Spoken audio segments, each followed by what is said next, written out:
નમસ્કાર, vibes of ઇન્ડિયામાં આપનું સ્વાગત છે. લોકસભાની ચૂંટણી અત્યારે જબરદસ્ત જામી છે. ભારતીય જનતા પાર્ટી હોય કે કોંગ્રેસ હોય કે આમ આદમી પાર્ટીના ઇન્ડિયા ગઠબંધનવાળા જેટલા પણ ઉમેદવાર હોય એ ફાઇટ આપી રહ્યા છે. આ બધાની વચ્ચે આપણે વાતચીત કરી રહ્યા છીએ નેતાઓની સાથે, સમજી રહ્યા છીએ કે એમની પરિસ્થિતિ શું છે, આખું પોલિટિકલી જે કંઈ પણ ચાલી રહ્યું છે બધું જ અત્યારે સમજી રહ્યા છીએ. આ બધાની વચ્ચે આપણે વાત કરવી છે કોંગ્રેસના નેતા બિમલભાઈ શાહ સાથે. સ્વાગત છે આપનું વાઇબ્સ ઓફ ઇન્ડિયામાં. સૌથી પહેલાં તો મારે તમને પૂછવું છે કે અત્યારે તમારા વિસ્તારમાં શું લાગી રહ્યું છે, કઈ રીતના પોલિટિકલી બધું ચાલી રહ્યું છે?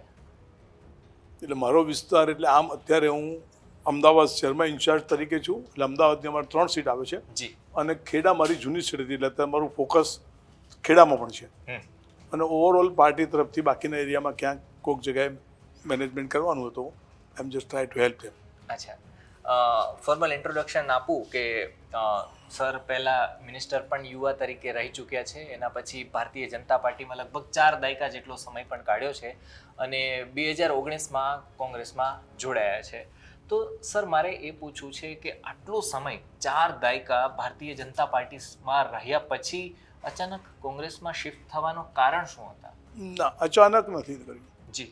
સવાલ દાખલા તરીકે ભાજપની અંદર જે પ્રમાણે ધીરે ધીરે શરૂઆત ભાજપમાં જ્યારે જનસંઘમાં કામ શરૂ કર્યું ત્યારે એમ કહેવાતું હતું કે આ સંઘ પરિવાર છે. જી. અને સંઘ પરિવાર તરફ પછી ધીરે 81માં ભારતીય જનતા પાર્ટી બની અને 90, 95, 98 પછી ભાજપ પરિવાર તરીકેની વાત આવી. અને ગ્રેજ્યુઅલી આમ ધીરે દેખાય છે કે આજે જે સ્થિતિનું નિર્માણ થયું, એટલે હું કદાચ મારી જાતને નસીબદાર માનું છું કે 2018માં મેં નિર્ણય કર્યો કે હું કોંગ્રેસ જોઈન કરું. કારણ કે મેં નક્કી કર્યું હતું કે મારા રાજકારણમાં સક્રિય ચોક્કસ, કારણ કે મારા તો દીકરીઓ બધા અમેરિકા છે, મારી પાસે પણ ગ્રીન કાર્ડ હતું, પણ આઈ decided to stay over here. અને એટલા માટે પછી નક્કી કર્યું કે ગુજરાતમાં 2 જ પાર્ટી છે અને જે પ્રમાણે કોંગ્રેસનું અમે લોકો એક તરફી જોતા હતા, એટલે કોંગ્રેસની પૂરી ડિટેલ ખબર નથી. એટલા માટે મેં થોડો કોંગ્રેસનો સ્ટડી કર્યો. મારા જેવા કેટલાને ખબર નથી કે નહેરુજીએ 17 વર્ષ સુધી જેલમાં વિતાવ્યા છે, કે મોતીલાલ નહેરુએ પોતાની બધી જ મિલકત દેશની આઝાદી માટે આપી દીધી છે. અને એનાથી આગળ કે જે પ્રમાણે સોનિયાજી, અને અત્યારે ભલે પરિવારની વાત કરતા હોય, પરંતુ એક સ્ત્રી અને જેના માટે ઇટાલિયન સ્ત્રી તરીકેની વાત કરતા હોય, અને સ્ત્રી પોતાના પતિનું મોત નજીકથી જોયું હોય, પોતાના સાસુનું મોત નજીકથી જોયું હોય, અને ત્યાર પછી આખી પાર્ટીને બેઠી કરવી અને બંને દીકરા દીકરીને મોટા કરવા, અને છતાંય પણ આપણી ભારતીય પરંપરાનો ક્યારે પણ આપણને એમ દેખાય કે એમને એ નથી કર્યું. તો હું માનું છું કે નક્કી મન બનાવીને કે મારે કોંગ્રેસમાં કામ કરવું છે, અને કોંગ્રેસમાં ત્યાં સુધી કામ કરવું છે, કોંગ્રેસમાં કોઈ રહે કે ના રહે, મારે કોંગ્રેસ ચલાવવાની, ત્યાં સુધી કોંગ્રેસમાં કામ કરવાનો નિર્ણય કરીને મેં કોંગ્રેસમાં કામ કરવાની શરૂઆત કરી છે. અચ્છા, ઓકે. શરૂઆતથી તો મારે શરૂઆત કરવી છે. નેતા બનવાના ગુણ પહેલેથી હતા? પહેલે ક્યારે વિચાર્યું હતું કે મારે પોલિટિક્સમાં જવું છે, કે સંયોગ સંજોગ જે પણ છે બધું? આમાં છે ને, હું સ્કૂલમાં મોનિટર હતો. જી. 1 થી 4માં ભણતો હતો ત્યારે અમારી સ્કૂલમાં હું મોનિટર હતો. ત્યાર પછી ન્યૂ હાઈસ્કૂલમાં 5, 6, 7 મારી કેરિયર બ્રિલિયન્ટ કેરિયર તરીકે હતી. કદાચ અમારે ન્યૂ હાઈસ્કૂલની અંદર 1 થી 11 ક્લાસ હતા, A to K. અને ફોર્ચ્યુનેટલી મારો એમાં પહેલો, બીજો, ત્રીજામાં નંબર આવતો. હું 8મા ધોરણમાં આવ્યો ત્યાંથી નવનિર્માણ શરૂ થયું, એટલે હું નવનિર્માણમાં એક્ટિવ એકદમ થઈ ગયો. એટલે પછી ત્યારથી મારી કેરિયર, ભણવાની કેરિયર બાજુમાં મૂકી ગઈ. પછી તો હું સામાન્ય સ્ટુડન્ટ થઈ ગયો, બ્રિલિયન્ટ સ્ટુડન્ટમાંથી. અને પછી નવનિર્માણથી અમે આ કામ કેરિયર શરૂ કરી એમ કહેવાય કદાચ. પણ એ કંઈ કેરિયર બનાવવા માટે નહીં, પણ સાચી વાત છે, એના માટે લડવું જોઈએ. નવનિર્માણનું આંદોલન એ પ્રકારનું જ આંદોલન હતું, અને ત્યારથી મેં શરૂઆત કરી. અને ત્યાર પછી કોલેજમાં હું અમદાવાદમાં જ, મારું Born and brought up in Khadia. Okay. અમદાવાદમાં. અને પછી જે કહેવાય સંજોગો વસાત એમ થયું કે ભાઈ હું કોલેજમાં મેગેઝિન સેક્રેટરી, GS, યુનિવર્સિટીમાં વેલફેર મેમ્બર, કોલેજમાં યુનિવર્સિટીમાં સેનેટ મેમ્બર, એ સ્ટુડન્ટ એક્ટિવિટી કરતાં જનસંઘથી આમાં ખાડિયામાં રહેતા હોય એટલે જનસંઘનો પ્રભાવ બી હતો, ને જનસંઘમાં અમે કામ કરતા હતા. અને મૂળ ગડકરજી ગજેન્દ્ર ગડકર કદાચ ગડકર આપણે નામ નહીં સાંભળ્યું હોય પણ ગજેન્દ્ર ગડકર નાથાલાલ ઝગડા ગજેન્દ્ર ગડકરનો દીકરો અજયને અમે બંને સ્કૂલમાં સાથે હતા. અમે એમના ઘરે જ ભણતા હતા. જનસંઘનો એ વખતથી અમારા બધા ઉપર પ્રભાવ આ સ્વાભાવિક છે. અને ત્યારથી અમે એક્ટિવિટી શરૂ કરી. એમ કરતાં કરતાં પછી બીજેપીમાં એક વખત સ્ટુડન્ટ વિંગ હતી, તો હું ગુજરાત પ્રદેશનો સ્ટુડન્ટ વિંગનો કન્વીનર થયો. એટલે 1979-80થી સ્ટાર્ટ કર્યું મેં. અને એમ કરતાં કરતાં ગ્રેજ્યુઅલી રાજકારણમાં પ્રવેશ થઈ ગયો. પણ મને એટલું ચોક્કસ યાદ છે કે પહેલી વખત હું જ્યારે સેનેટમાં ઊભો રહ્યો હતો ત્યારે અમારી પોળમાં કોંગ્રેસના એક આગેવાન રહેતા હતા, એટલે ઓફિસ સુપ્રિન્ટેન્ડન્ટ નિરંજન વ્યાસ. એમણે મારા મમ્મીને કીધું કે આ તમારો દીકરો હવે રાજકારણમાં જઈ રહ્યો છે કે છે. બરોબર.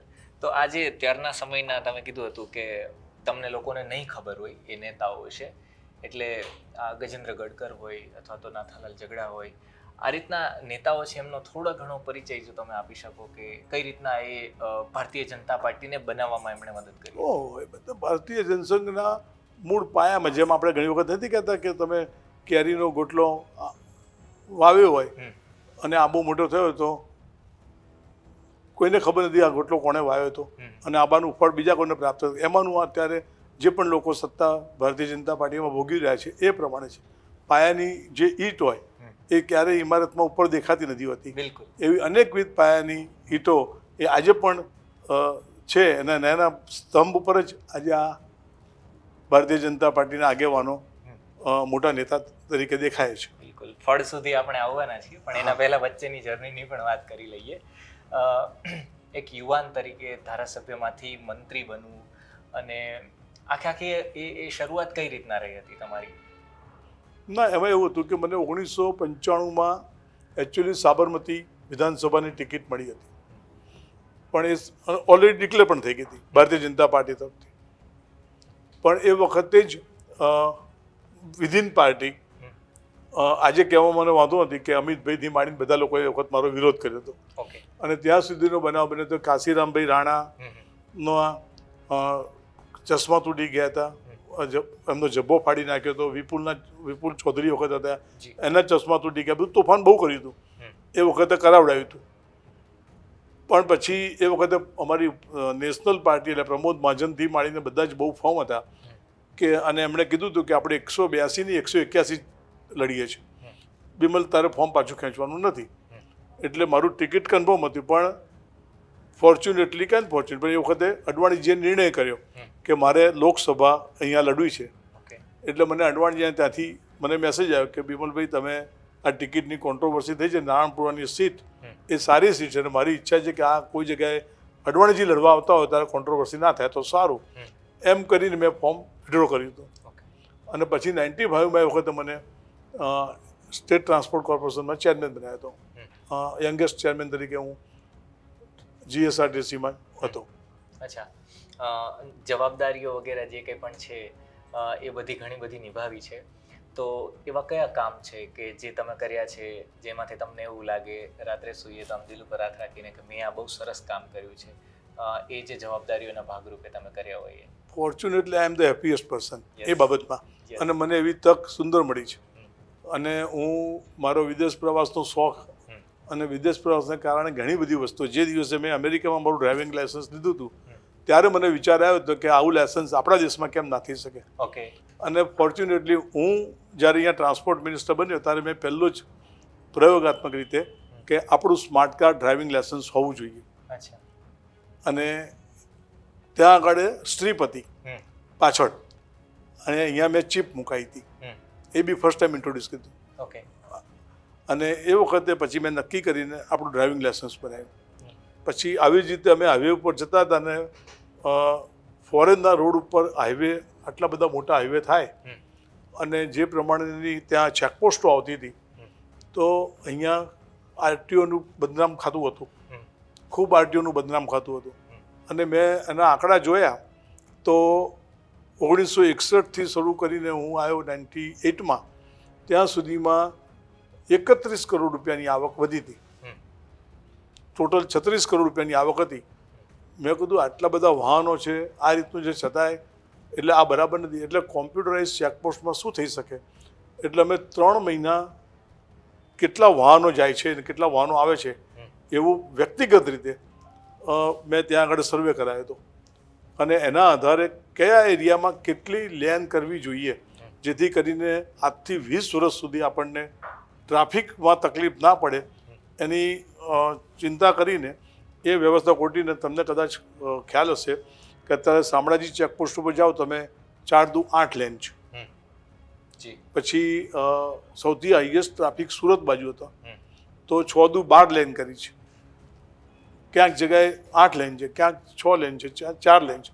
એટલે આવી રીતે અલગ અલગ ચેકપોસ્ટો ઉપર આ વ્યવસ્થા કરી. પછી આખી ચેકપોસ્ટને કોમ્પ્યુટરાઇઝ કરી. એટલે અને મને આનંદ એટલા માટે થયો કે અમે લોકોએ એ વખતે 12 કરોડ રૂપિયાનો ખર્ચો કર્યો હતો ઓલ ટુગેધર. પહેલા જ વર્ષે 31 કરોડની આવક એ 76 કરોડ ઉપર પહોંચી ગઈ ફક્ત પરસેપ્શનના કારણે. અને ત્યાર પછી ગ્રેજ્યુઅલી આવક વધતી ગઈ. આજે મને લાગે છે કે એની આવક 600-700 કરોડ રૂપિયા હશે. એટલે એમ કહેવાય ને કે આપણને ભલે કોઈ ક્રેડિટ આપે કે ના આપે પણ નેચરલ કોર્સમાં મને સંતોષ છે કે આ કામ એ જ પ્રમાણે આપણે દુનિયાભરમાં સાયન્સ સિટી જોતા હતા કે ભાઈ આ સાયન્સ સિટી કલકત્તા જગ્યાએ, સાયન્સ સિટી સિંગાપુરમાં છે, સાયન્સ સિટી બધી તો આપણા ત્યાં કેમ ના થઈ શકે. એટલે અમે શરૂઆત સાયન્સ સિટીની કરી. પછી આંધ્રપ્રદેશની અંદર અહીંયા શું હતું પ્રોબ્લેમ, આપણા છોકરાઓ ભણતા હતા બહુ આઈટીમાં, પણ વેરી અનફોર્ચ્યુનેટલી અહીંયા કોઈ ઇન્ફ્રાસ્ટ્રક્ચર જોબ માટે હતું નહીં. એટલે ભણીને બધા છોકરાઓ બેંગ્લોર જાય, કર્ણાટક જાય, ફોરેન જાય. તો અહીંયા કંઈક એવું ઇન્ફ્રાસ્ટ્રક્ચર આપણે ઊભું કરવું જોઈએ. એટલે અમે લોકો જોવા ગયા હતા આંધ્રપ્રદેશમાં. ત્યાં આગળ એ વખત ચંદ્રાબાબુ નાયડુએ આખું ઇન્ફ્રાસ્ટ્રક્ચર ઊભું કરવા પ્રયત્ન કર્યો તો જોયું અમે, પણ which was the one building. અને એમ લાગ્યું કે એના કરતાં કંઈક નવું. એટલે આખું ઇન્ફો સિટી ક્રિએટ કરવું જોઈએ. એટલે અમે લોકોએ એમાં બધી જ ફેસિલિટી સાથે એક પ્લાન બનાવ્યો અને ઇન્ફો સિટી અત્યારે જે ગાંધીનગરમાં છે એમાં તો ઓલમોસ્ટ 4-5 બિલ્ડિંગ તો કામ કરતા કરે જ છે. બાકીની બધી વ્યવસ્થા કમર્શિયલ અને રેસિડેન્શિયલ, કારણ કે જ્યાં જે કામ કરતો એને રહેવાની પણ વ્યવસ્થા જોઈએ, એન્ટરટેન માટેની પણ જોઈએ, સ્કૂલ જોઈએ. આ બધી વ્યવસ્થા ત્યાં આગળ ઊભી કરી. પણ એ પ્રમાણે પછી ઇન્ફો સિટી બનાવી. એટલે એક વસ્તુ સોરી વચ્ચે પૂછું, મારે તમારી પાસેથી એ સમજવી છે. કારણ કે જ્યારે નેતા કોઈ મંત્રી બને છે ત્યારે એમની પારિવારિક લાઈફમાં શું ડિસ્ટર્બન્સ આવે છે? ના, અમારા પારિવારિક લાઈફમાં તો બહુ પહેલેથી હું તો સ્ટુડન્ટ એક્ટિવિટીમાં એક્ટિવ હતો. એટલે જે દિવસથી પોલિટિક્સમાં છું ત્યારથી જ. અને લગ્ન કરતાં પહેલાં મારા મિસિસ સાથે પણ એક ક્લેરિટી હતી કે ભાઈ આ રાજકારણમાં છે એટલે આ રહેવાનું. અને ગ્રેજ્યુઅલી મારા દીકરીઓ ટ્વિન્સ ડોટર હતી એ પણ ટ્રેન થઈ ગયા હતા કે ના પપ્પા તો રાજકારણમાં છે એટલે મેન્ટલી દે આર પ્રિપેર્ડ. અચ્છા, ઓકે. આ આખી જર્ની છે ને થોડું જર્ક મારી અને હું એ 2018ની પરિસ્થિતિમાં આવું છું કે શા માટે આટલા દાયકા સુધીનો જે સંઘર્ષ તમે કર્યો હતો, કામ કર્યું હતું, મહેનત કરી હતી એ પક્ષમાં, એ તમારે છોડવું પડ્યું? ના, એમાં બે વસ્તુ છે.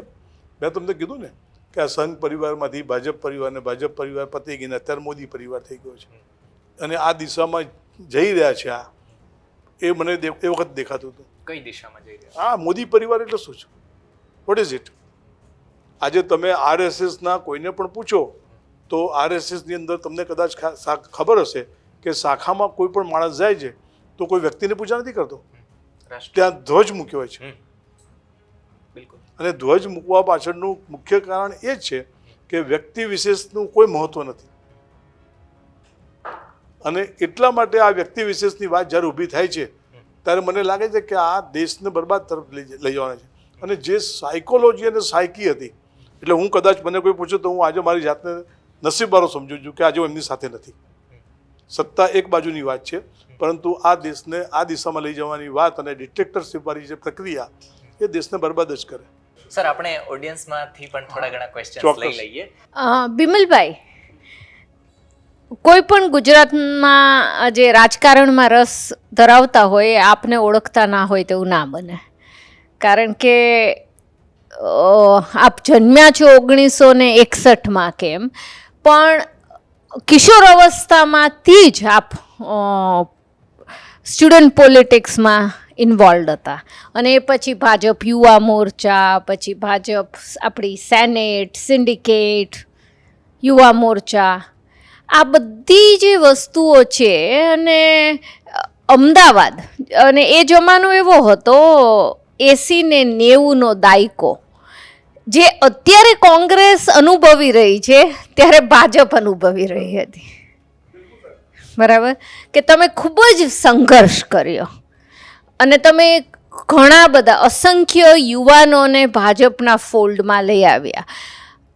એવું તો શું થયું કે તમારે તમારી પાર્ટી, એટલે આ તો તમારી માતૃ સંસ્થા કહેવાય, એ તમારે 40 વર્ષ પછી છોડવાનો વારો આવ્યો?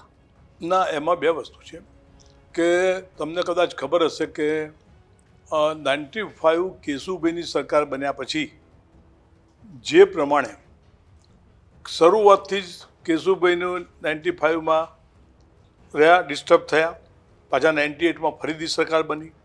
98 પછી જે પ્રમાણેની સ્થિતિનું નિર્માણ થવા મળ્યું અને ધીરે ધીરે ધીરે 2000માં તમને કદાચ ખબર હશે કે ચાલુ સરકાર કેશુભાઈની હોવા છતાંય જિલ્લા પંચાયતોમાં અને કોર્પોરેશનોમાં જે પ્રમાણે પાર્ટીને ડિસ્ટર્બ કરવામાં આવી, ફક્ત ને ફક્ત કેશુભાઈને બદનામ કરવા માટે, અને 2002માં જિલ્લા પંચાયતો ગઈ, 2000ની સાલમાં બધી કોર્પોરેશનો પણ ઘણી બધી ગઈ. એનો અર્થ એવો થયો કે આ પાર્ટીને હવે આ બધા લોકો જોડે રહીને પતાવીને પોતાનું પ્રભુત્વ મેળવવા માગી રહ્યા છે એવું દેખાઈ રહ્યું હતું. અને એનો અનુભવ તમે કીધું ને કે 2018માં સુધી પહોંચતા મને આ અનુભવ 2012માં જ થયો હતો.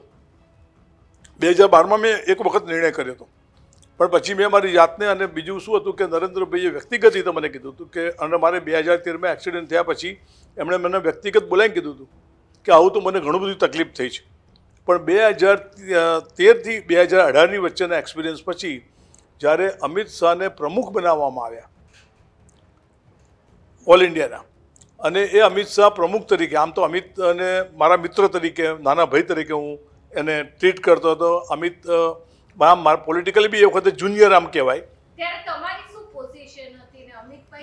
શરૂઆતમાં તો હું યુથમાં ગુજરાત પ્રદેશનો પ્રમુખ હતા અને અમિતભાઈ મને લાગે છે કે અમદાવાદ શહેરમાં સેક્રેટરી તરીકે હતા, એટલે પાર્ટીમાં હશે કદાચ એ વખતે. પણ બેઝિકલી અમિત પહેલેથી, હવે તો અમિતભાઈ કહેવું પડે, ગૃહમંત્રી છે રાજ્ય દેશના, એટલે પણ એ વખતે મારા એના નાના ભાઈ તરીકે જ એની સાથે હું એને કાયમ માટે, આજે પણ અમિતભાઈ કહેવું મારા માટે અઘરું પડે એના જેવું છે. પણ ઠીક છે. પણ એ પ્રમુખ થયા પછી જ્યારે મારી વાત થઈ અમારી કપડબંધના ટિકિટના સંદર્ભમાં, ત્યારે મને એમ કે મને ખબર છે કે બિમલ 25,000 મતે, કારણ કે બિમલ શાહ વત્તા પાર્ટી એ વખતે મારા 48,000 ઇન્ડિપેન્ડન્ટ આવ્યા. ધેટ ઇટ મીન્સ મારું ત્યાં આગળ જો બીજેપી વત્તા બિમલ શાહ અથવા કોંગ્રેસ વત્તા બિમલ શાહ હોય તો એ સીટ ઇઝીલી જીતી જવાય. અને એ દિવસે મેં નક્કી કર્યું કે જો રાષ્ટ્રીય અધ્યક્ષ થયા પછી આ રીતની માનસિકતા હોય, જેને પાર્ટીની નથી પડી અને વ્યક્તિગત પોતાના ઈગોના કારણે અથવા તો સુપિરિયરિટી કોમ્પ્લેક્સ અથવા તો કોઈ કોમ્પ્લેક્સના કારણે જો આ માનસિકતા હોય તો આ આગળ થવાનું નથી. અને પછીના ઇન્સિડન્ટ્સો મારે પોલિટિકલ કહેવા નથી કે જે એવા બધા હતા કે જેથી કરીને આમ મારું મન ઉઠી ગયું હતું કે ના, હવે આમની સાથે ના કામ કરાય. અને એટલા માટે મેં એ વખતે મન બનાવ્યું 18માં જ, અને 18માં જ મેં કોંગ્રેસ જોઈન કરી. એ જ 2017માં જ્યારે ઇન્ડિપેન્ડન્ટ ઉભો ત્યારે મને આજે જે શક્તિસિંહભાઈ પ્રમુખ છે ને, એમણે એ વખતે મને કીધું કે બિમલભાઈ તમે કોંગ્રેસમાંથી લડી નાખો ને. 2017માં જ એમણે મને વ્યક્તિગત રીતે કીધું હતું કે તમે કોંગ્રેસમાંથી લડો ને.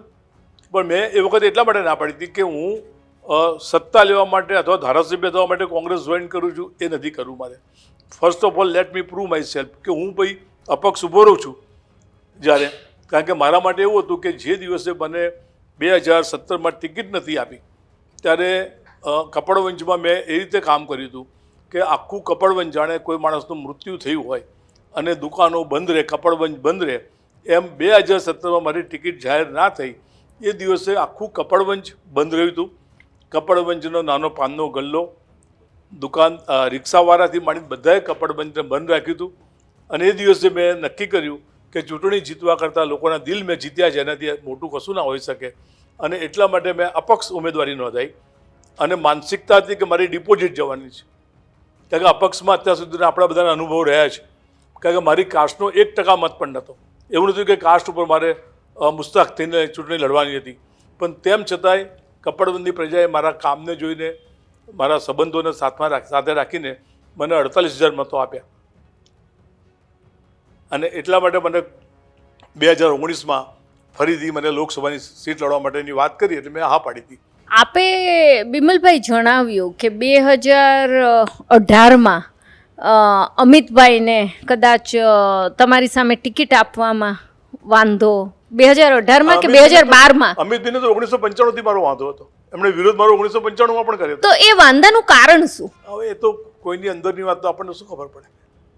પણ મૂળ બેઝિકલી શું હતું કે સુપિરિયરિટી કોમ્પ્લેક્સ વાળી વાત આવે છે ને, જે કારણ કે અમારે ત્યાં મને એક અમારા બહુ જ મોટા નેતાએ કીધું હતું, આજે તો હયાત નથી એ મને કે બિમલભાઈ આપણી પાર્ટીમાં તમારી એફિશિયન્સી જેટલી વધાર એટલા તમે ડાઉન. આ એક મર્યાદા હતી. અને કદાચ એના કારણે, કારણ કે તમે જુઓ કે એઝ એ મિનિસ્ટર તરીકેની વાત હોય કે બાકીની કોઈ બી જગ્યાની યુથ તરીકેની વાત હોય, અમે લોકો જે સ્કેલમાં કામ કરતા હતા, જે સ્કેલમાં અમારી જાતને પ્રૂવ કરી છે, એ મને લાગે બાકીના લોકો માટે અઘરું હતું. અને એટલે જ્વેલસી હોય જ. એમને પણ જો તમે મિનિસ્ટર બની ગયા 1998માં, પછી પાછા 2002માં મિનિસ્ટર તમે બન્યા, પછી તમે અમિતભાઈ સાથે તમારો રેપો, તમારા સંબંધો થોડા સુમેળ ભર્યા કરવાની કોશિશ ના કરી? પણ આમાં રાજકારણમાં મારો સ્વભાવની મર્યાદા છે કે મને પેલી એમ કહેવાય ને કે રાજકારણમાં ગુજરાતીમાં આપણે ચાંપલુસી શબ્દ કહીએ ને, એ કરતાં ઓછું ફાવે છે. અને એટલા માટે હું મારે હું પોતે સમજ્યું કે અમારી મર્યાદા છે. લોકો રાજકારણમાં આવું કરવા માટેનું ઈચ્છતા હોય છે, તો માનતા હોય છે કે આવું કરવું જોઈએ, પણ હું નથી કરી શકતો અને કરવાનો નથી. અને એટલા માટે જ એના માટે નફો નુકસાનનો વિચાર પણ નહીં કરવાનો, પણ નિષ્ઠાથી કામ કરો. મારા ત્યાં હું મિનિસ્ટર હતો ત્યારે એક બોર્ડ મૂકતો હતો, don't speak about you, let's your work speak for you. અને મારી જિંદગીમાં મને આનાથી સફળતા મળી છે. બિમલભાઈ, નોર્મલી કોંગ્રેસ અને આમ આદમી પાર્ટીમાંથી લોકો ભાજપમાં જતા હોય છે, પણ મોટા નેતાઓમાં ગણીએ તો તમે અને જયનારાયણભાઈએ પ્રવાહના અગેન્સ્ટ તમે તર્યા છો. તો 5 વર્ષના એક્સપિરિયન્સમાં શું લાગે છે કે બીજેપી અને કોંગ્રેસમાં ઇન્ટરનલ ડેમોક્રેસી કેવી છે? Congress is far better. તમે વધુ એમાં જણાવી શકો? કોંગ્રેસ ઇઝ ફાર બેટર એટલા માટે કે કોંગ્રેસમાં જે તમે જોઈ શકો છો કે જે પ્રમાણે ડેમોક્રેસી છે, આ ડેમોક્રેસી તમને બીજી કોઈ પાર્ટીમાં દેખાય નહીં. કોઈ પણ માણસ ગમે ત્યારે ગમે તે અમારા અધ્યક્ષથી માંડીને રાષ્ટ્રીય અધ્યક્ષથી માંડીને બધા સાથે છૂટથી વાત કરી શકે છે, કહી શકે છે. અહીં તો બીજેપીમાં તમે જુઓ છો, ગમે એટલો મોટો માણસ હોય અને ત્રીજા દિવસે શું વેલ્યુ હોય છે બધાને ખબર છે. અને એના કરતાં પણ આજે ત્યાં આગળની જે સ્થિતિ છે ને, એ સ્થિતિ ભાજપની સ્થિતિની અંદર તમારે 2 વ્યક્તિઓ આધારિત રાજકારણ થઈ ગયું. આજે પાર્ટી પોલિટિક્સ રહ્યું જ નથી. જે વ્યક્તિ નક્કી કરે, તમે ઉમેદવારોની પસંદગી જુઓ. જે આ વખતનું સિમ્પલ એક્ઝામ્પલ તમે લોકસભાના ઉમેદવારોની તમે પસંદગીની જો એ કરો તો એમ કહેવાય કે કોઈ પોલિટિકલ પાર્ટી આવો નિર્ણય કરે કે ભાઈ એક માજી ધારાસભ્ય કોંગ્રેસમાંથી આવે, એના મિસિસને રાજકારણનો ખબર નથી, સ્કૂલની શિક્ષિકા છે બિચારી, એને તમે હાથ પકડીને સીધા લોકસભામાં લઈ જવાની વાત કરો, એટલે આનો અર્થ શું થાય? એક ડૉક્ટર 7-8 વર્ષ પહેલાં દાહોદ કે ગોધરાથી શરૂ કરીને બરોડામાં આવીને રહે અને એને તમે સીધી જ ટિકિટ આપી દો, એનો અર્થ કરો. આવા એક ઉમેદવારની અંદર તમે પંચમહાલના ઉમેદવાર જુઓ, તમે છોટાઉદેપુરના ઉમેદવાર જુઓ, પેલા ધવલ પટેલને તમે જુઓ, એક ઉમેદવારના સંદર્ભમાં તમને દેખાય કે આ એમની પોતાની સુપ્રીમસી, હું ધારું એને મોટો કરી શકું. અને આ માનસિકતાના કારણે અનેકવિધ કાર્યકર્તાઓ જેને પોતાની આખી જિંદગી ભારતીય જનતા પાર્ટી માટે આપી છે, આજે બધા બિચારા દુઃખી છે, પણ એ બોલતા નથી. પણ બિમલભાઈ, તે છતાંય બીજેપીને વોટ મળે છે. આપ બીજેપી અને કોંગ્રેસ બંનેમાં રહ્યા છો, તો તમારી દ્રષ્ટિએ શું લાગે છે? જો વોટ માટે 3 દાયકા થયા તે છતાં કોંગ્રેસ પાવરમાં નથી આવી શક્યું. ના, એટલે હું તમને અત્યારે જે વોટની સ્થિતિ થઈ છે એના માટે કોંગ્રેસી તરીકેની વ્યક્તિગત મને પૂછો ને, વ્યક્તિગત રીતે તો હું આજે પણ એવું માનું છું કે ઈવીએમનો મિસયુઝ થાય છે અને થાય છે. અને એના કારણે જ આ મેં તમને કીધું તે પ્રમાણે એ પોતે ધારે એવા ઉમેદવાર જેને પબ્લિક સાથે કોઈ લેવા દેવા નથી, એવા ઉમેદવાર ચૂંટણી લડે. અનિલભાઈના મિસિસને ગઈ વખતે કહેવામાં આવ્યું તમારે ફોર્મ ભરવાનું છે, એમના પરિવારને પૂછો અથવા તો એની આજુબાજુના બધા જ કાર્યકર્તાને પૂછો, એમ કહેતા હતા કે 25,000 મતની હારજીત થશે અને 2.5 લાખ મતે જીતવું. મારી સામેના જે ઉમેદવાર હતા એમણે ચૂંટણી પત્યા પછી તરત પ્રેસ કોન્ફરન્સ લીધી. પ્રેસ કોન્ફરન્સમાં કે હું 3 થી 3.5 લાખ મતે જીતવાનો છું. બધી જ વિધાનસભાઓમાં સાંજે ફટાકડા પૂછે અને પછી કાઉન્ટિંગ શરૂ થાય. એટલે મને, હું કપડનથી ધારાસભ્ય હતો, મને ખબર છે કે મારા પહેલાં 10 બૂથ એ હું ભાજપમાં હતો તોય પણ એક ભાજપ પ્લસ નહોતું થતું અને કોંગ્રેસને જ મળતા હતા. આ વખતે કાઉન્ટિંગ શરૂ થયું જેવું એવું તરત 10 બૂથ મેં જોયા તો 10 બૂથમાં ટોટલ ભાજપ આગળ હતું. એટલે એ દિવસની એ જ ક્ષણે મેં મારા સાથીદાર સંજય પટેલને કીધું આવો આપણે બહાર સામે ચોકલેટ રૂમમાં કોફી પીએ, આપણે 3-3.5 લાખ મતે હરી જવાના છે. બધા કાર્યકર્તાઓને બહાર જઈને ઘેર મોકલી દીધા. એટલે હું એવું ચોક્કસ વ્યક્તિગત રીતે માનું છું બધા. એટલે આ કોંગ્રેસ તરીકેની વાત નથી કરતો, પણ એઝ એન બિમલ શાહ એવું હું માનું છું કે આનો મિસયુઝ થાય છે. આજ તમે ઈવીએમની વાત કરી અને આ વાત ખૂબ જ ચર્ચામાં છે. જો ઈવીએમ અને આ આખી સિસ્ટમ આટલી જ કરપ્ટ હોય, આટલી જ નોન ફંક્શનલ હોય અને છે જ, કારણ કે સ્વિટ્ઝરલેન્ડથી માંડીને અમેરિકાથી માંડીને જર્મનીથી લઈને બધા નાના દેશોએ પણ આ સિસ્ટમને તિલાંજલિ આપી દીધી છે. છતાં પણ આપણે તો દુનિયાનું સૌથી મોટો દેશ છીએ, સૌથી મોટી લોકશાહી છીએ. આ સિસ્ટમની સામે આપણે કેમ બધા એક થઈને લડી નથી રહ્યા? હવે પાછા ઇલેક્શન આવશે, રિઝલ્ટ આવશે એટલે પછી પાછા કોંગ્રેસવાળા કહેશે કે આ તો ઈવીએમના કારણે જીત્યા. આનો કંઈ અંત જ નથી દેખાતો બિમલભાઈ. આમાં બે વાત છે. આમાં મૂળ કોંગ્રેસની જે મર્યાદા અથવા તકલીફ હશે એટલા માટે હશે કારણ કે આ બધી જ સારી વસ્તુઓ છે ને. જે તમે 18 વર્ષનું મતદાન હોય, મહિલા માટેના આરક્ષણની વાત હોય, પછી આ ઈવીએમ હોય, મનરેગા હોય, બધી જ સારી વસ્તુઓ કોંગ્રેસે ઇન્ટ્રોડ્યુસ કરેલી છે. હવે આ વસ્તુને કોઈક એનો મિસયુઝ કરીને જો ઉપયોગ કરતી હોય એ વખતે કોંગ્રેસ એનો દમ દઈને વિરોધ કરે એ કોંગ્રેસ માટે પણ યોગ્ય નહીં. અને એટલા માટે મર્યાદામાં કોંગ્રેસના મિત્રો વાત કરતા હોય એવું મારું પોતાનું વ્યક્તિગત માનવું છે. પણ એક વસ્તુ ચોક્કસ છે કે તમારી વાત સાચી છે કે આ એટલા માટે પણ નથી બોલતા તો પબ્લિકને લોકશાહી પ્રત્યેનો વિશ્વાસ ઘટી જશે. અને એટલા માટે કે તમે જોજો આ વસ્તુ આજે નહીં, કાલે નહીં ને પરમ દિવસ દૂધનું દૂધ ને પાણીનું પાણી થવાનું છે. ચોક્કસ એનાથી દેશને, પાર્ટીઓને, વ્યક્તિઓને ઘણું નુકસાન થવાનું છે. પરંતુ આ એક્સપોઝ થયા વગર રહેતું નથી. અને આ તમે કીધું એ પ્રમાણે અમેરિકા હોય, જાપાન હોય, જર્મની હોય, બધી જ જગાએ આ વસ્તુનો ઈવીએમનો ઉપયોગ કરવાનો બંધ કરી દીધો છે. ઇન્ટ્રોડ્યુસ કરનાર જાપાને પણ મને લાગે છે કે એને ઈવીએમનો ઉપયોગ કરવાનો બંધ કરી દીધો છે. એટલે હવે આ ચૂંટણી તો પતવા આવી છે. હવે આ વખતે બધા જ પ્રયત્ન કર્યો છે કોર્ટ, સુપ્રીમ કોર્ટ સુધી અનેક દાખલા આપે. મધ્યપ્રદેશની ચૂંટણી વખતે પણ ઈવીએમમાં મોક જ્યારે વોટિંગ કરાવવા થયું ત્યારે પણ એક્સપોઝ થઈ ગયું હતું. આ વખતે કેરેલામાં પણ મોક વોટિંગ કરાયું ત્યારે પણ 4 વોટ બતાવ્યા કે ભાઈ આ 4 મશીનની અંદર તમે જુઓ મત તમે બીજાને આપો છો, મત નીકળે છે ખમણના. એટલે આ બધું એક્સપોઝ થયું છે ધીરે. પણ હજુ પણ જે સ્પેલ અને બીજું આમાં થાય છે શું કે એનામાં એક વસ્તુ હું કદાચ ભાજપની પોઝિટિવ કહીશ તો પરસેપ્શન ઊભા કરવામાં માહિર છે. They are just creating perception. તમને એમ લાગે કે ભાઈ અમે લોકોએ પેજ પ્રમુખ સુધી, હવે અમિત શાહનો ફોટો પેજ પ્રમુખ તરીકે આવે, CR પાટીલ પેજ પ્રમુખ તરીકે કરે, આ બધું પરસેપ્શન માટે હોય છે. તમે એકચ્યુઅલી જો થતું હોય તો 56% મત શું કરવા થાય છે?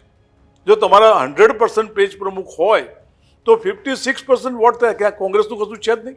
કોંગ્રેસ 30% મત તો લઈ જ જાય છે. આજે ગમે તે ખરાબ સ્થિતિમાં કોંગ્રેસને 30% મતથી નીચે મત નથી મળ્યા. એટલે they are very clever for the creating A perception. આજે તમે જુઓ છેલ્લા નરેન્દ્રભાઈની છેલ્લી સભાઓના તમે વ્યક્તિત્વ ભાષણો તમે સાંભળો તો તમને એમ લાગે કે આ બધા જ ભાષણ એ ઓનલી એન્ડ ઓનલી પરસેપ્શન માટે, લોકોને આમ જુદી દિશામાં વાળવા માટેનો એક પ્રયત્ન. અને પ્રયત્ન એ ફક્ત પોતાના તરફથી, એકચ્યુઅલી પ્રેક્ટિકલી એ પ્રયત્ન સફળ થતો નથી પણ મત મળી જાય છે એટલે પ્રયત્ન સફળ થયો કહેવાય. તમારે કોઈને હવે તમે જુઓ તો ખરા, તમારે કોઈ ઉમેદવારને જોવાના નથી, તમારે નરેન્દ્ર મોદીને જોવાના છે. હવે આ પદ્ધતિથી મત માગવા અને તમે એમ માનો છો કે ગુજરાતના દેશની પ્રજા એટલી બધી પેલી એ છે કે છોકરી જાણ માટે છોકરો જોવા ગયા હોય તારે છોકરાને જોવાનું ક્યાં એનો બાપ જો ને આટલો સુખી છે, તો કોઈ આવું કરે ખરું આ જમાનામાં? એટલે હું માનું છું કે આજે કહેવું થોડુંક અઘરું છે, કારણ કે પછી ગઈકાલેથી બોલવાનું શરૂ કર્યું કે હરી જશે, પછી ઈવીએમ પર પેલું શું કહેવાય કે પેલું ઠીકરું ફૂટશે એવું બોલે છે ને, ઠીકરું ફોડશે કહે છે, ઈવીએમનું બહાનું કાઢશે, એ અત્યારથી બોલવાનું શરૂ કરી નાખ્યું છે. બિમલભાઈ, આનાથી આપણે એક બહુ સિરિયસ ઇસ્યુ ઉપર મારે વાત કરવી છે કે આપણે ભારતમાં સૌથી વધારે ઇન્ટેલિજન્ટ, સૌથી વધારે યુવાનો છે આખા દુનિયાના, બરાબર? આપણે દુનિયાના સૌથી મોટી લોકશાહીના જનરલ ઇલેક્શન્સ તરફ જઈ રહ્યા છીએ. ઘણા બધા મુદ્દાઓ છે. મારા કલીગ સમીરને તો જે કોન્ટ્રાક્ટ પે સિસ્ટમથી લઈને કે પછી વિમેન સેફટીને લઈને એમ કરીને અસંખ્ય મુદ્દાઓ છે. છતાં પણ અત્યારે આપણે આ મટન, મચ્છી, મંગળસૂત્ર, મુસલમાન, આપણે આવા જે નિમ્ન કક્ષાના ચૂંટણી પ્રચાર તરફ જઈ રહ્યા છીએ, એ એક સમાજ તરીકે આપને શું લાગે છે, યોગ્ય છે? જો આને યોગ્યતા કહેવાય જ નહીં, એટલા માટે કે એમની પાસે વિકલ્પ નથી રહ્યો. બીજું તમે જુઓ, ગઈ વખતે એમને કીધું હતું કે હું કાળું નાણું લાવીને 15 લાખ રૂપિયા આપીશ, બધાના ખાતામાં જમા કરાવીશ. થયા જમા? 2 કરોડ રોજગારી આપવાની વાત કરી હતી, રોજગારીની વાતમાં સફળ થયા છે. જીએસટી જે પ્રમાણે 50-100 મિટિંગો જીએસટી કર્યા પછી આજે પણ જીએસટીમાં જે પ્રમાણેના ઇસ્યુઝ છે. બીજું, આટલા બધી વખત પેપર ફૂટે, છોકરા બિચારા, હું તો ગામડામાં, મને ખબર છે મારા ત્યાંના છોકરાઓ ગામડામાં ગાંધીનગર રહેવા જાય, ગાંધીનગર ભાડે મકાન રાખે, પરીક્ષા આપે, પેપર ફૂટે, પરીક્ષા આપે, પેપર સારું ગયું હોય, ઘેર આવીને ખુશ થઈ જાય અને ખબર પડે પેપર ફૂટ્યું, પરીક્ષા ફરીથી આપવાની છે. પછી આ કોન્ટ્રાક્ટ બધું એક્સપ્લોઇટેશન કેટલું, મને ખબર છે મારા ત્યાં 5500 રૂપિયામાં ડ્રાઈવર તરીકે નોકરી કરવા માટે છોકરો અરજી કરે, 5500 રૂપિયામાં નોકરી માટે રાખે ને વલસાડ મોકલે. હવે કપડવંતનો છોકરો વલસાડમાં નોકરી કરવા જાય, શું એના કેટલા પૈસા બચે ને શું કરે? પણ હવે આજકાલ જમાનો એવો થઈ ગયો છે કે તમે ગામડામાં રહેતા ખેતી કરતા છોકરી ના મળે બિચારાને, નાની દુકાન કરો કે નોકરી કરતા હોય સરકારી તો છોકરી મળે. એટલે આવી જે માનસિકતા, આ બધું જે થયું છે ને, એટલે તમે જે કહો છો ને, જો મોંઘવારી, આજે એટલી બધી મોંઘવારી, હવે કોઈ દિવસ તમે મનમોહનસિંહજી વખતે ક્રૂડ ઓઇલના ભાવ $130 હતા, $140, $46 સુધી પહોંચ્યા હતા, છતાં એમણે ભાવ મેન્ટેન રાખ્યા હતા. હવે આજે તો $30 સુધી જઈને આવ્યા ક્રૂડ ઓઇલના ભાવ, $40 સુધી જઈને આવ્યા ક્રૂડ ઓઇલના ભાવ. પણ ક્યાં ખોદા ઉપરથી ઓન ધ કોન્ટ્રી સરકારમાં પૈસા જમા કરાવડાય અને છતાં લોકો સહન કરે છે.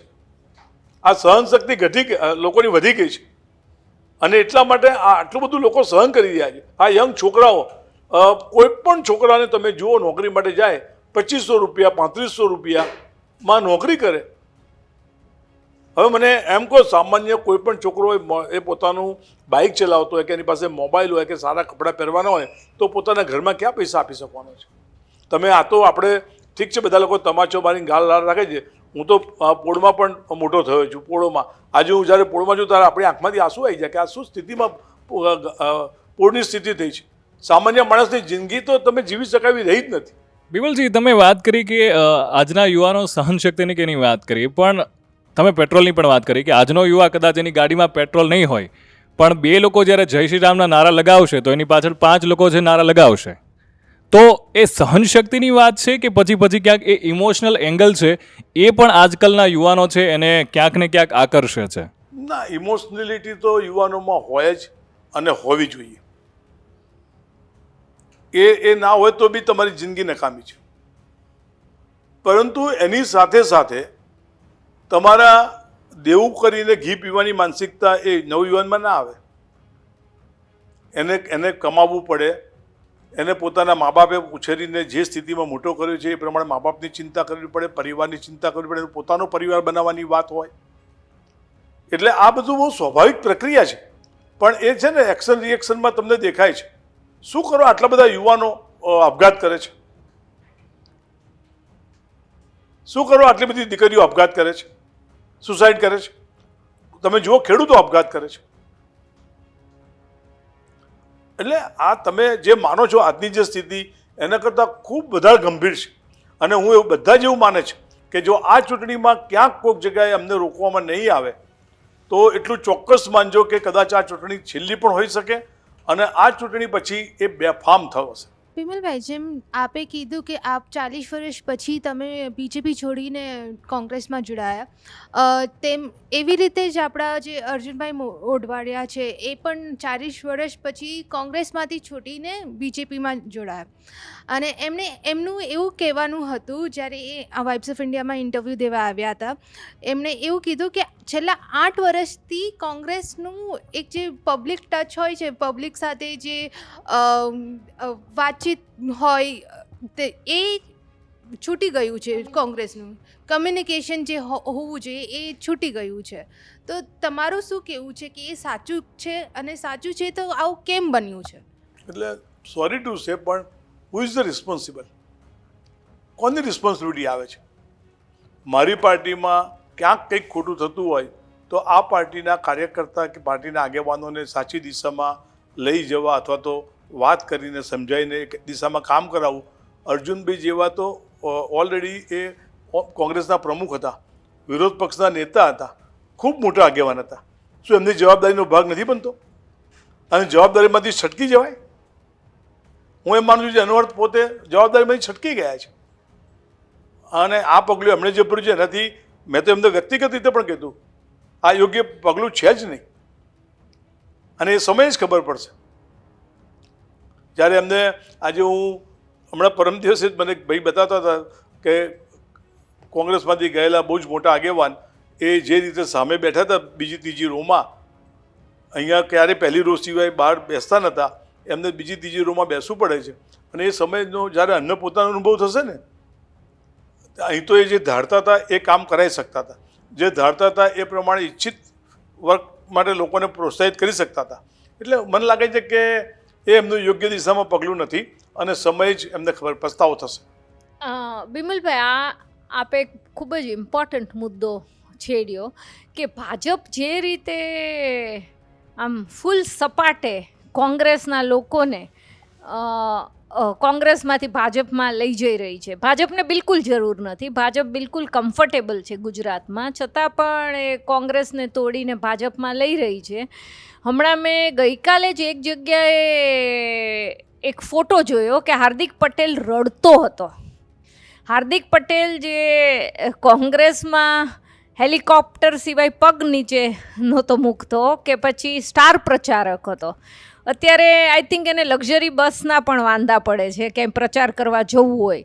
આ કોંગ્રેસની અને ભાજપની આ જે બે અલગ સ્ટાઇલ છે, એ પછી જ્યોતિરાદિત્ય સિંધિયા હોય કે પછી હાર્દિક પટેલ હોય કે પછી અલ્પેશ ઠાકોર હોય, એના વિશે થોડુંક પ્રકાશ પાડો ને પ્લીઝ.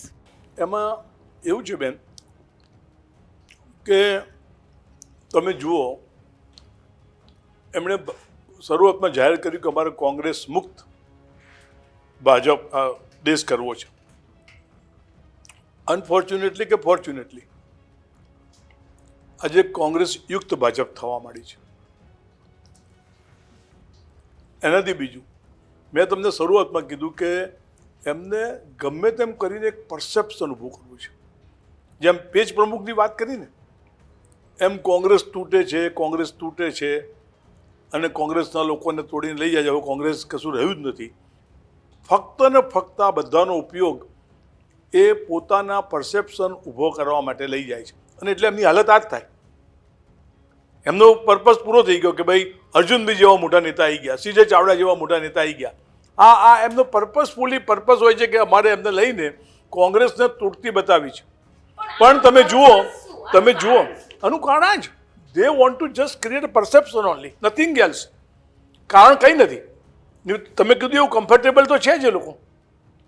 એ લોકો 156 સીટો આવ્યા પછી એમાં કમ્ફર્ટેબિલિટી ક્યાં સવાલ છે કે મેજોરિટીનો ક્યાં સવાલ છે? અચ્છા, વિરોધ પક્ષનો નેતા બનવા નહીં બનાવવા માટેની સ્થિતિ પણ ક્યાં છે? આમે પણ નથી આપ્યું એમણે વિરોધ પક્ષના નેતા તરીકેનું પદ. એટલે એની કોઈ જરૂર નથી. ફક્ત ને ફક્ત પરસેપ્શન, પ્રજામત ઊભો કરવા માટે હવે કોંગ્રેસ રહી નથી. આપને યાદ હશે કે અહેમદભાઈ વખતે શંકરસિંહજીએ જે બળવો કર્યો હતો અને બાકીના લોકોએ મતદાન કર્યું હતું, 14માંથી 13 લોકો હારી ગયા હતા એ વખતે ચૂંટણીમાં. એટલે આ ફક્ત ને ફક્ત જે લઈ જાય છે એ અથવા તોડે છે. રોજ તમે જો ભરતી મેળો, CR પાટીલનું પોતાનું સ્ટેટમેન્ટ તમે જોયું હતું, અમે એક પણ જણને લેવાના નથી. તમે કદાચ યાદ હોય તો, પણ પછી બધાને લેવાનું. આ એક જ કારણ.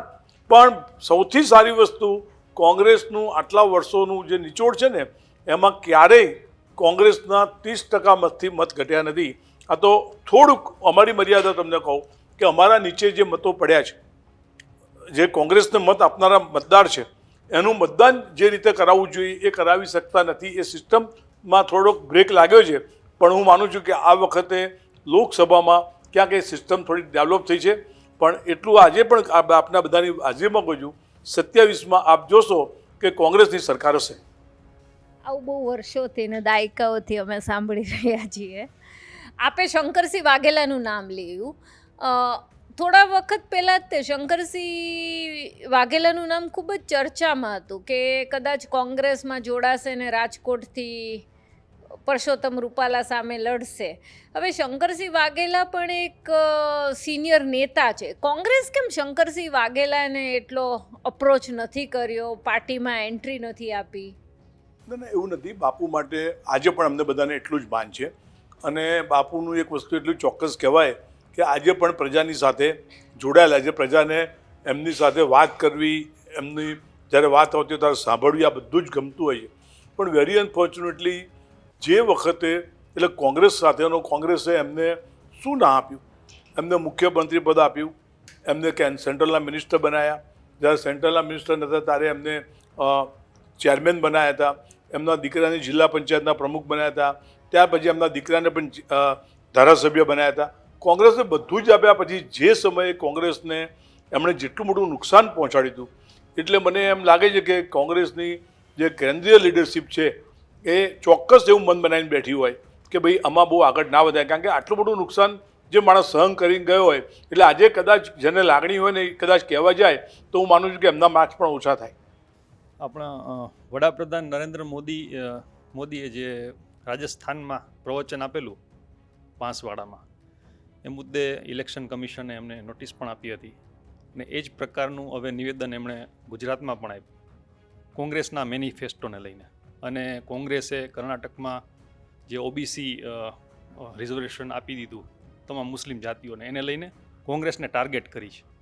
તો એના વિશે આપ શું કહેશો? આમાં શું છે કે જ્યારે કોંગ્રેસ માટે આ વસ્તુ આમ તમે જોવા જાઓ ને, આનંદ અને પ્રજા માટે આનંદની વાત છે. પોતે પોતાના મેનિફેસ્ટોની વાત નથી કરતા અને સામેવાળાના મેનિફેસ્ટોમાં શું છે એની ચર્ચા કરે છે. એ જ મને લાગે છે કે એમના માટે પ્રશ્નાચિહ્ન છે. બીજી વસ્તુ કે કોંગ્રેસનો તમે એક્સપિરિયન્સ જુઓ, જ્યાં આગળ જે પણ સરકારની ચૂંટણી, જે પણ દાખલા કર્ણાટકની ચૂંટણી હોય, છત્તીસગઢની ચૂંટણી હોય, રાજસ્થાનની ચૂંટણી હોય, અમે જ્યારે જે કમિટમેન્ટો કર્યા છે, મેનિફેસ્ટોમાં જે મૂક્યા છે, આ બધી જ વસ્તુ પહેલી કેબિનેટમાં એ મંજૂર કરાવીને ઇમ્પ્લિમેન્ટ કરી છે. એમનું 2014માં બોલેલી એક પણ વાત બતાવો, કોઈ ખેડૂતના બમણી આવક થઈ? કોઈ રોજગારોને 2 કરોડ છોકરાઓને નોકરી મળી? કોઈના ખાતામાં 15 લાખ રૂપિયા આવ્યા? છે ને મોદી ગેરંટી રહી? મને એમ તો કહો. ઓન ધ કોન્ટ્રરી સ્થિતિ બગડી છે. અને એટલા માટે હવે આમ આપણે ગુજરાતી ભાષામાં કેમ બોખલાઈ ગયા છે. એટલે એમની પાસે હવે બીજા કોઈ ઇસ્યુ નથી રહ્યા. એટલે આ હિન્દુ મુસલમાનની વાત કરે છે, રિઝર્વેશનની વાત કરે છે. બાકી ઓબ્વિયસલી તમે જુઓ, સાચા અર્થની અંદર જોવા જઈએ તો આ દેશના બંધારણની અંદર જે અનામત આપી દેવામાં આવી છે, ડૉક્ટર બાબા સાહેબ આંબેડકરનું બંધારણ પ્રમાણે SC, ST, OBC કે બાકીના માટે જે બંધારણ પ્રમાણે મર્યાદામાં જે અનામત આપવામાં આવી છે, હવે હું પ્રાઇવેટ યુનિવર્સિટીમાં જાઉં, પ્રાઇવેટ યુનિવર્સિટીમાં ક્યાં અનામત હોય છે? મેજોરિટી તમારે સામાન્ય યુનિવર્સિટીઓ કરતાં એક પણ નવી યુનિવર્સિટી થઈ છે આ દેશમાં? મને એમ તો બતાવો, સરકારી એક પણ સરકારી કોલેજો નવી થઈ છે? કોઈ પણ પ્રાઇવેટ જગ્યા ઉપર SC ST OBCના મિત્રો નોકરી મળે છે? કોઈ જગ્યાએ એમનું રિઝર્વેશન છે? ધીરે ધીરે ગ્રેજ્યુઅલી આંબેડકરજીના આ બંધારણનો એ ગમે તેમ હિસાબે મારી મચડી તોડીને આ બંધારણને બદલવા માગે છે, અને આ સ્પષ્ટ દેખાય છે. અને બીજું, હિન્દુ મુસલમાનના સંદર્ભમાં તો આપણને બધાને ખબર છે. હવે અહીંયા પાકિસ્તાનની વાત અહીંયા ક્યાં કરવાની જરૂર છે? પણ દરેક વખતે પાકિસ્તાન પિક્ચરમાં આવી જ જાય. કેમ ચાઇના માટે કશું બોલતા નથી? બોલો ને એક શબ્દ ચાઇના માટે. જે સ્થિતિ આજે લડાખમાં છે, જે સ્થિતિ આપણે ચાઇનાની બોર્ડર પર છે, એક શબ્દ બોલે છે? એવા કેટલા ઇસ્યુઝ છે મને એમ તો કહો, પણ આપણે બધા લોકો એને ઇવેલ્યુએટ એ રીતે કરતા નથી. હાલમાં આરક્ષણનો મુદ્દો ખૂબ જ ચર્ચાઈ રહ્યો છે, આરોપ પ્રત્યારોપ પણ થઈ રહ્યા છે. તો ભાજપ શું આરક્ષણ ખરેખર ખતમ કરશે? વિપક્ષને શું કામ લાગે છે કે ભાજપ સત્તામાં આવતા જ આરક્ષણ ખતમ કરી શકે છે? વિપક્ષને લાગ્યા કરતાં તમને બધાને અનુભવ થતો નથી. મેં તમને કીધું કે જેટલી પ્રાઇવેટ કંપનીઓને મોટી કરવામાં આવે છે, જેટલી પ્રાઇવેટ સંસ્થાઓ મોટી કરવામાં આવે છે, આ કોઈ સંસ્થામાં અનામતનો ઉપયોગ થાય છે? અચ્છા, કોન્ટ્રાક્ટ પદ્ધતિથી જે છોકરાઓ રાખે છે, એ કોન્ટ્રાક્ટ પદ્ધતિમાં ક્યાં અનામત હોય છે ખરી? આજે કોઈ પણ સરકારી નોકરીમાં તમે જાઓ, કોઈ પણ સરકારી તંત્રમાં તમે જાઓ, બધી જ જગ્યાએ, ઇવન સર્કિટ હાઉસ NXC જેવામાં તમે જાઓ તો ત્યાં કોન્ટ્રાક્ટ પદ્ધતિથી કામ કરતા થઈ ગયા છે. હવે જો કોન્ટ્રાક્ટ પદ્ધતિથી કામ કરતા છોકરા છોકરીઓ હોય, એને ક્યાં અનામતનો વિચાર કરવાનો થયો? એટલે ઇનડાયરેક્ટલી તમે કહો છો એ પ્રમાણે બંધારણ અને આરક્ષણના બાબતમાં એમણે મન બનાવી દીધું છે, અને ગ્રેજ્યુઅલી આ રીતે ઓછું કરી રહ્યા છે. Media plays a very important role. So તમને કેમ લાગે છે હાલમાં કોંગ્રેસ આટલો બધો like it is not using much, અને હાલમાં એ કોંગ્રેસ આટલું પ્રચાર નથી કરી શકતી મીડિયામાં? ઓર શુડ આઈ સે કે લાઈક મીડિયા બહુ હાર્શ છે કોંગ્રેસ માટે હાલમાં? કોંગ્રેસ માટે મીડિયા હાર્શ નથી, મજબૂર છે. કોંગ્રેસ મીડિયાને પ્રોબ્લેમ શું છે કે જે પ્રમાણે સત્તાનો મિસયુઝ થાય છે, ઈડીથી માંડીને CBIથી માંડીને ઇન્કમટેક્સથી માંડીને આ બધાનો જે પ્રયોગ મીડિયા ઉપર થયો છે, એટલે એ મીડિયા હું માનું છું જ્યાં સુધી એ સહન કરી શકતું નથી. અને એ લડવાની માનસિકતા પણ મીડિયાની, કારણ કે ultimately it's a professional business, અને બિઝનેસમાં માણસો નુકસાન કરીને જસ્ટિફિકેશનની વાત કરવા જાય એવું બહુ ઓછું બનતું હોય છે. મીડિયાનો રોલ જ ખરેખર છે, પણ એમના માલિકો માટેની આ મર્યાદા રહે છે. એક જ મીડિયાએ કોઈક ફોટો જૂનો છાપ્યો હતો, અને આખા દેશના એ મીડિયા ઉપર જે પ્રમાણે ઇન્કમટેક્સની રેડ પડી હતી અને ઈડી CBI પહોંચી ગઈ હતી, ત્યાર પછી કોઈ મીડિયા આવી હિંમત કરે ખરી? કેટલા મીડિયાના મિત્રોને જેલમાં નાખવામાં આવ્યા છે, કેટલા મીડિયાના મિત્રો પર કેસ કરવામાં આવ્યા છે, અને જે મીડિયા સામે હતા એ બધા મીડિયાને ક્યાંક ને ક્યાંક કોકના જોડે ખરીદી લેવડાયા છે. એટલે આમાં આ બધી જગ જાહેર વાત છે. આપણે સરસ એક કોન્વર્ઝેશન કર્યું. બિમલભાઈ, મારે એક પ્રશ્ન છે કે કોંગ્રેસનો મેનિફેસ્ટો સારો છે, રાહુલની ગેરંટી, નારી શક્તિ, યુવા શક્તિ, કિસાનો માટે, પણ આ બધાનો પ્રચાર, આ બધાનું અપીલ એ પબ્લિક સુધી કેમ નથી જઈ શકતી? બધાને ગુજરાત મોડેલ જ કેમ સોનાનું, કેમ રૂપાળું લાગે છે? કયું ગુજરાત મોડેલ? આ આપણું ગુજરાત મોડેલ. બધાને આખો દેશ છે ગુજરાત મોડેલને બહુ ફિક્રથી જોવે છે કે ભાઈ ગુજરાત છે એ બહુ પ્રોગ્રેસિવ છે. હજુ તમને એમ નથી લાગતું કે ગુજરાત મોડેલ એક્સપોઝ થઈ ગયું છે? હજુ લાગતું નથી તમને?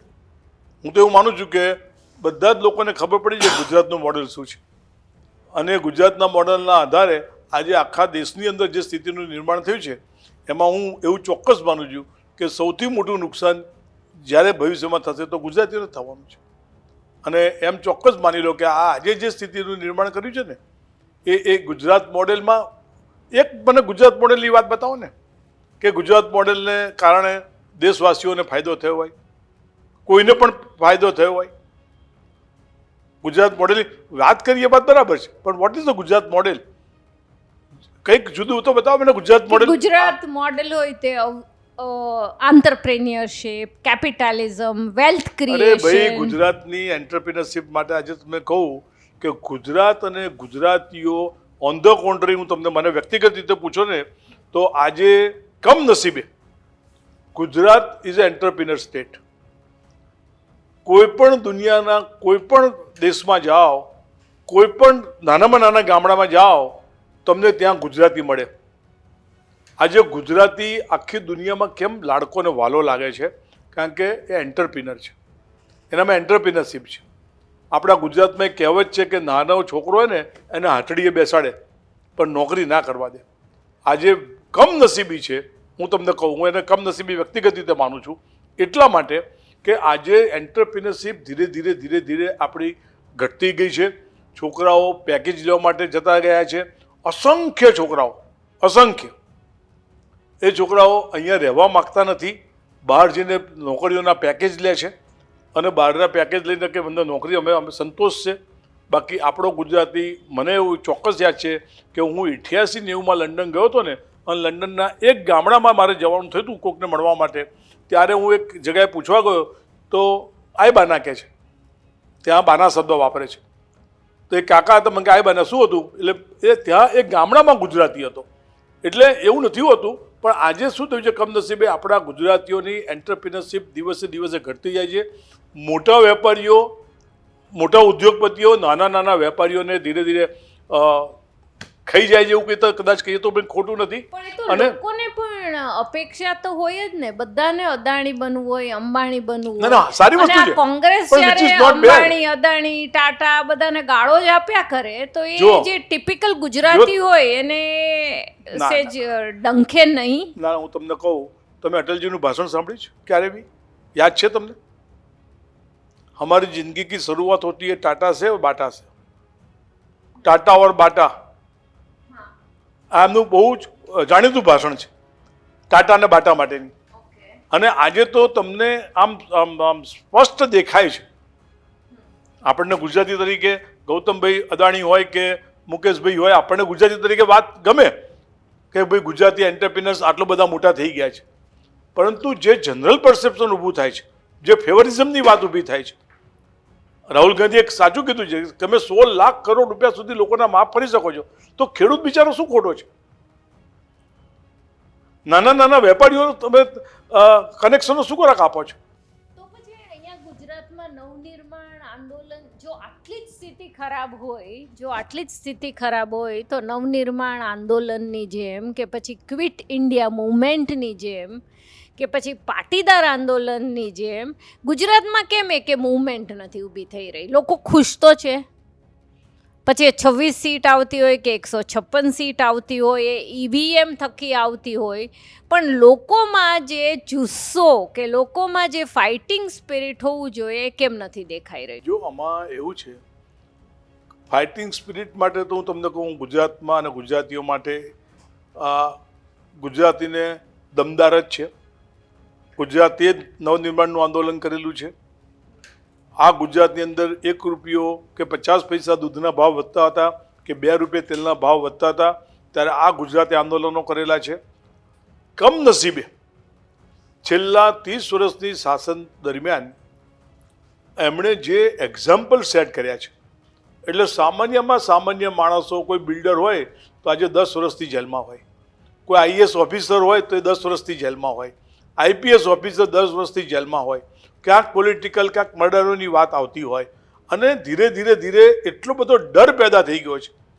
આજે દાખલા તરીકે ગેહલોતજી આવવાના હોય તો ગેહલોતજી સામાન્ય સંજોગોમાં આવતા હોય તો આખા રાજસ્થાનના બધા જ લોકો આવીને મને મળીને કેટલું મોટું ફંક્શન થઈ શકે, પણ આજે કમ્પ્યુટરલી એ ગભરાય કે યાર બિમલજી છોડો નહીં, उसमें क्या हमको डालते हो.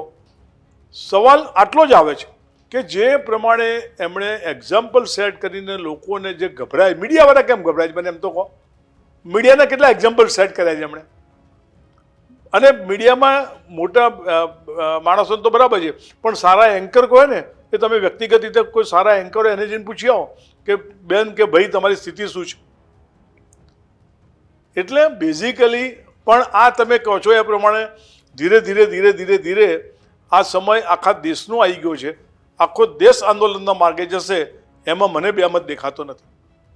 બિમલભાઈ, આપણે માની લઈએ કે ગુજરાત મોડલ એક્સપોઝ થયું છે, તો તે છતાં એનડીએના વોટ સીટો કેમ વધે છે અને ઓપોઝિશનની ઘટે છે? વિપક્ષના અચ્છે દિન ક્યારે આવશે? જો આમાં આ વખતે સામાન્ય અત્યાર સુધીની ચૂંટણી વખતે આ વખતની ઇલેક્શનમાં થોડોક ફરક પડ્યો છે. તમે જે કહો છો ને એ પ્રમાણેની વાત બધાને સમજણ પડી ગઈ છે. દર વખતે દાખલા તરીકે આપણે 2022ની ચૂંટણી ગુજરાતમાં જોઈએ તો આપ અને કોંગ્રેસના મતો ભેગા કરીએ તો 70 સીટો થતી હતી. એટલે આવું આખા દેશની અંદર થતું હતું. એટલે આ વખતે હું એમ માનું છું કે કોંગ્રેસે સેક્રિફાઈસ કરીને પણ આ દેશને બચાવવાની વાત સમજીને પણ તમે જુઓ જે પ્રમાણેના કોમ્પ્રોમાઇઝ કર્યા છે અને સીટો જે પ્રમાણે આપી છે, અને આ વખતે જે મતોનું વિભાજન જે થવાની પ્રક્રિયા છે એ આ વખતે ઓછી થશે. નહીં તો 31% મતની અંદર ભારતીય જનતા પાર્ટી સરકારમાં હતી. વધારે મત નહોતા એમના, 31%, 36% મત, એનાથી ભારતીય જનતા પાર્ટી સત્તા પર હતી. એટલે આ વખતે હું માનું છું કે ડિવિઝન ઓફ વોટ ઓછા થશે અને એનો બેનિફિટ ચોક્કસ ઇન્ડિયાને મળશે. આ વખતની લોકસભાની ચૂંટણી છે, એમાં ગુજરાતમાં કોંગ્રેસને કેટલી સીટ આવી શકે છે? ગુજરાતની હું માનું છું કે એક સીટ બી આવે ને તો એ આઈસ બ્રેક છે. એ આઈસ બ્રેક છે, એ જરૂરી છે. પણ ફોર્ચ્યુનેટલી જે પ્રમાણેનું વાતાવરણ ગુજરાતમાં અને ગુજરાતમાં અમે લોકો જોઈ રહ્યા છે એમાં અત્યારે અમે ઓછામાં ઓછી, કારણ કદાચ આપને યાદ હોય તો 2004માં આ જ સ્થિતિ હતી.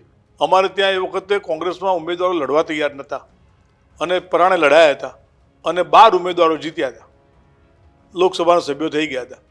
એ જ સ્થિતિનું નિર્માણ એ આ વખતે દેખાય છે. અમે ઓછામાં ઓછી 11 થી 12 સીટ ઉપર ફાઇટમાં છે. કઈ કઈ 12 સીટ છે તમે કહી શકશો?